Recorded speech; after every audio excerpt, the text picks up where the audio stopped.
2 दफा तो घर जलाया गया है मेरे मौला को।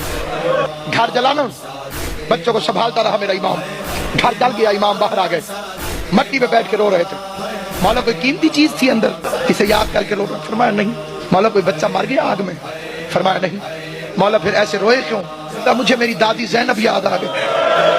क्या मौला बीबी ज़ैनब क्यों याद आ गई? कहा मैं मर्द होके जलती हुई आग में बच्चे बचाता रहा, मुझे बड़ी तकलीफ पेश आई, मेरी बीबी ज़ैनब मस्तूर होके इस रंग में आई हो, मैं कायनात कुर्बान करूं बीबी ज़ैनब आलिया। हमीद कहता मैंने समझा इसकी कोई कीमती चीज अंदर रह गई है।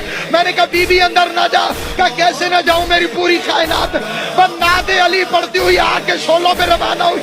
थोड़ी देर बाद बाहर निकली तो सैयद सज्जाद को अपनी पोशबा उठा के रो रो के कह रही है, भैया हुसैन, मर्द हो के अकबर उठाना आसान है, मस्तूर हो के सज्जाद